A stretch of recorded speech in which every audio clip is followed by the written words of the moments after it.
So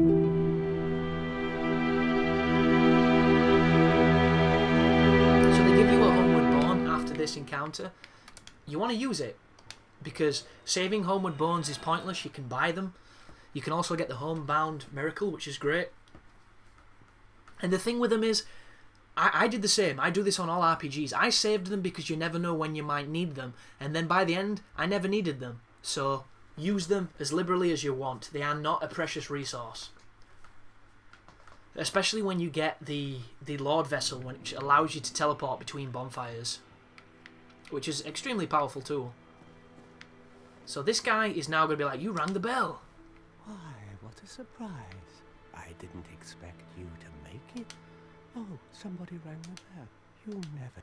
Well, don't... Yeah, it was me, bitch. I did that. Have you seen that Parasilton tape? That was me.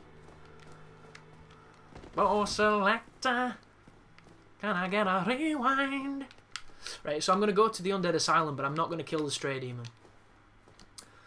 Or I might try and kill the Stray Demon and get killed, and I don't want to die, because I don't like dying on this game. That's one of the things about it. I'm a bitch when it comes to dying. I don't like it. I take my ball in when I die, which is always a good thing to do. Because that way one never loses. So, I'm going to go here to kill the knights and to pick up the Peculiar Doll. And I don't recommend doing it this early, unless you know what you're doing in the game. Have I just fucked this up? Come on, Dark Souls, don't be a dick. Dark Souls! Fucking... Oh, God. Oh, God. Whew. I thought I was dead. I'm not dead. But that's another thing that I severely hate about this game.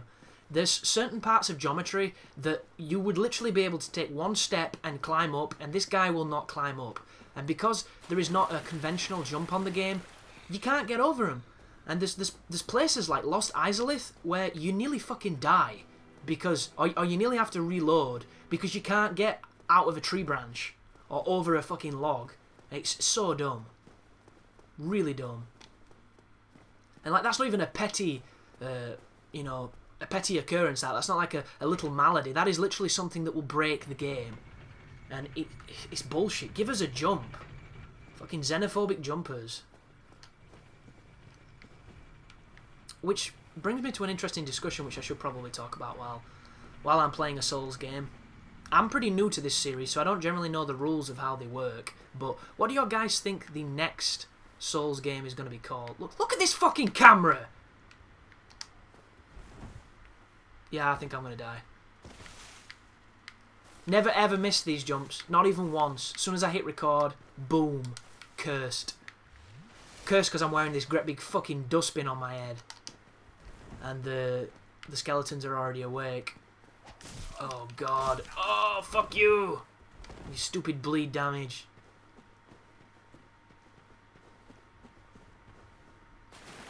Oh, no!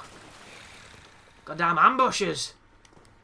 I can only use the expression clever girl so many times without wearing thin on my Jurassic Park references. Jesus Christ. Fuck off.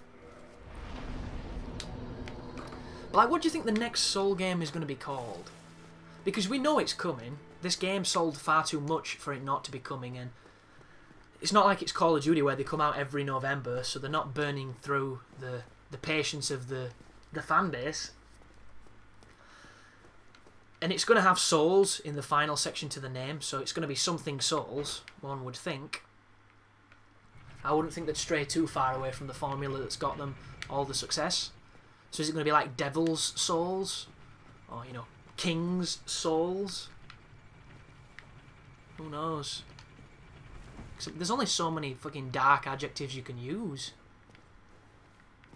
Blackest Night Souls. There we go. And I believe if I jump across to that, which I don't think I've ever tried... Oh, death! Oh no, thank God. That's why I don't like the jump, people, because you press B and sometimes he doesn't jump. He just doesn't want to jump. You don't feel the necessity. The necessity? Not even a word. The necessity to jump. Because he's a douche. But a couple of things I'd like to see this team and this type of game tackle, because I've got to say that the way that this game is set out is almost flawless for me personally. The way that the levels all interlink and how it's an adventure game with deep combat. Like, I would like a Devil May Cry or a Ninja Gaiden to go in this direction, where you've almost got a semi-open world that's still linear enough not to get too lost, but enough choice to keep it diverse. Like, that to me it would be the ultimate game. But as far as From Software is concerned, I'm interested to see how they'd handle mounts. Because mounts in Darksiders were pretty pointless but cool, and I think this game could have some really cool bosses who are mounted, and you could get some cool mounts as well. And I'm not talking about, you know, breaking the game or anything, but just giving us something interesting, because mounts are cool. And capes, there needs to be more capes. Why is there no capes? There's Dark Knights have got capes, you wear their armour, no cape. You know, Boulder Knights have got capes, a ridiculously spazzy cape, and you don't have one when you wear Boulder armour. I want capes. I literally want to be Dolph Lundgren in He-Man. I want to be Masters of the goddamn Universe with my cape flapping around with my big titties on display. That is what I want out of the next Souls game. But this is the Undead Asylum. You'll recognise it from the first episode of this playthrough, and when you come back you'll also notice that these guys are significantly more deadly and lethal than the dudes that were here before, which you'll notice by this guy practically killing me just then. And I'm not actually going to use a bonfire in this place, which sounds like suicide because I'm going to be taking on Dark Knights. Taking on Dark Knights, though, with a better shield, which is cool. Come on, bitch. You know what? I probably oh, wow, he dodged me. Good job. Good job, sir. I probably should use a bonfire. The reason why I wasn't going to use one, because it enables me to homeward bone away, but I have never been back at the Asylum at such a low level. And I could die. I really could. So, let's see how it works. Down this corridor, Black Knight. But Black Knight with the sword, I understand ever so slightly. So, let's see how it goes. Don't do the thrust. You're a douche. Oh, that fucking move is so fast. Did not see that coming. Commit to a move. There you go. Combo. I'm cool with that. I'm not cool with that. Like, is this guy's timing different to the ones I've been fighting? I can't tell. He seems faster. That was slower. I noticed that. And I'm doing slightly more damage, which is kind of good, because I need to try and get behind him and backstab him preferably. Don't do the run. Way. Because the thing with this is, because I've got such small stat endurance, and because my shield is good, don't get me wrong, but this guy is more powerful than my shield is good. So you want to be super careful with him, if you can. But that's the cool thing about the kiln. If you play the kiln long enough, these guys are nowhere near as fierce as they... Oh, that was fast! As they used to be. And like I've just showed you, you can turn these guys into cream puffs. Red Titanite chunk. Shall I use more humanity to try and get a better drop? I want a good weapon off him. I want to build towards a good weapon, even though no Black Knight weapons scale towards dexterity, so in theory, it's foolish what I'm trying to do, but I wouldn't mind it. Ooh. The problem with popping humanity is it's also a healing item, and you're wasting potential heals, which I have a really hard time about doing. But I can also get a crest shield, which is one of the best shields in the game, off of this guy. You remember who I killed at the start? Now he's hollowed, and he's actually a pretty tough fight, because he's wearing, is it knight armor or elite knight armor? This guy could very well kill me, because it's equivalent. Oh, he's two-handing. Good job, sir. Look how heavy his roll is, though. Oh, backstabs you. That's what you get, Jenna Hayes. Take it like a man. Sorry, El Presido, I just completely stole your phrase. It's all good, though. There's a thrust. Oh, another one. Get down, son. Gemma Jameson on your ass. No? What?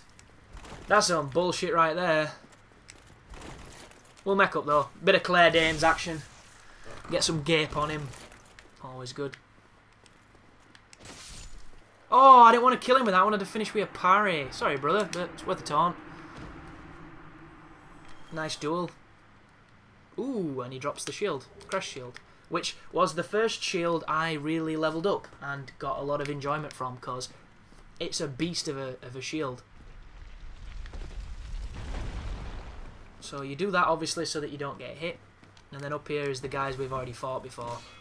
So these guys, in theory, should be pretty simple. And you remember where I took on the first of the Armoured Hollow Knight guys?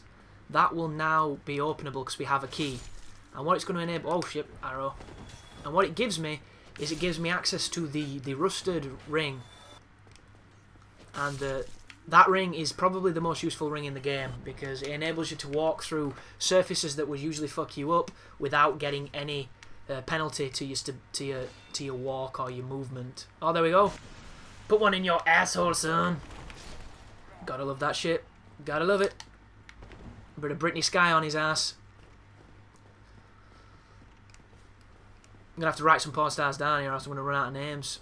I'll stop backstabbing. Maybe that'd help. Oh, well played, brother. There we go. No, come on, Danny Jensen. There we go. Took you down, son. But yeah, through. Oh, whoa. Nice little glitch up. But this should be the rusted iron ring, which I completely baffled on the name when I first mentioned it, but there it is. And then all that's left now is to kill the final Dark Knight, who's back in the cell that we started the game in. And hopefully I won't die, because, you know, I'm pretty experienced with Dark Knights, but I think this one's got a great sword, and I do not like the great sword, guys. And I really need a piss, so I'm going to have to be quick with this video. You can probably drop down this, but I never do it, because I'm a coward. Yeah, you can definitely drop down that without dying. Look, this is an example. How do you not step up the fucking thing? You do a roll, it does nothing. You try the jump, and I don't think I can jump because I'm in water, but bullshit. Utter bullshit. You should be straight down here, though. And if it wasn't for the fact that I'm carrying all these souls, I would try and take that guy on, because I know I can kill him. It's just, he's a douche, he's hard, and he will one-shot me with everything he does. Oh, I did not mean to do that. Did not mean to do that. I can almost guarantee you did not mean to do that. Whoa. Calm down, bro. He did his slow one again. That's probably the coolest thing about this game, just how varied some of the attacks the enemies have. They've got loads. That's the fast one. There we go. Seen the fast one before. There we go, another one. Oh yeah. Try and finish him on a backstab. Oh, come on, son. That was bullshit, that were a backstab, but apparently not. And I've been reading that the backstabs on... These guys must be set to gear this shit, because they always give it me. What's my item? Like 192 item discovery, and they're still not dropping anything good. I don't think that drop is that rare, is it? But now I've got a peculiar doll. In theory, if I homeward bone, it'll take me back to Firelink. I could do some of the Snuggly Crow trades, but right now it's not really the highest priority, because the only stuff I really need him for is the Demon Titanite and maybe the Twinkling Titanite, because that's harder and rarer to find. Everything else I can probably get.